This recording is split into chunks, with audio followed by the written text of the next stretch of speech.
wanted to ask the governor about your statement that you oppose new taxes, because the experience in this city was when we faced the budget deficit, the mayor and the city council enacted a significant property tax increase, 18%. We also made significant cuts in the budget at the same time. But the point of my question is that that money led to funding improvements in education.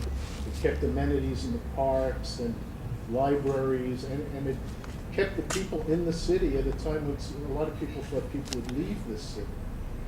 And a lot of people credit that tax increase really with an economic boom in this city through the 2000s.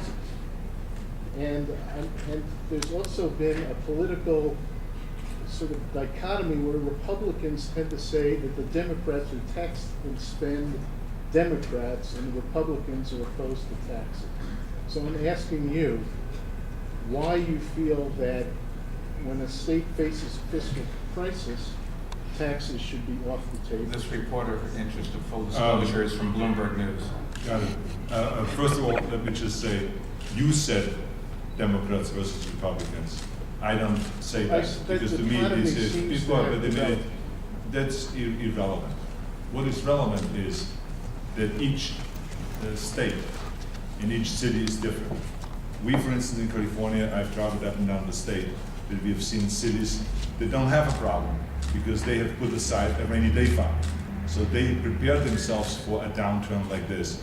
Therefore, they don't have to raise taxes, they don't have to worry about it. The services are being provided on an ongoing level. The state of California has a major problem, not because of the people. The people haven't done anything wrong. The politicians in Sacramento have been incapable of creating a system of stability when it comes to the budget. So California is unique in that situation. So when you look at it, why are we short of revenues? It's not because of the economy, because like I said, the economy comes and goes. One time it's strong, one time it's not. What we have done is when you had a spike in revenues of 23%, they spend it all. Rather than protecting some of that money and keeping it for the down years. So this is why I think it's a mistake to go to the people and say, we're going to tax you now because we ran out of money, rather than fixing the system, the structural system. Systemically, we have a problem there, rather than we are short of revenue. It's a spending problem, not a revenue problem. Our revenues, so that you know, if you look at the last 10 years in California, our revenues have been increasing every year steadily by 5.4%.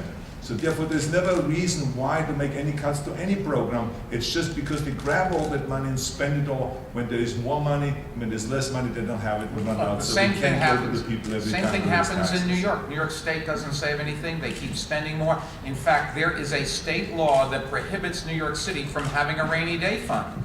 We do try to get around it with prepaying interest on bonds and some other expenses, but fundamentally the pressure has always been, and it really comes in many senses from the unions that's pressured the legislature to always spend more and to ratchet up expenses which never go down. Remember, we are in a business, both the governor and I, of running, the business model is fixed expenses with a built-in inflator and variable revenues. And in the business world, you would hedge them yourself out. You can't do that in this world. We had a question about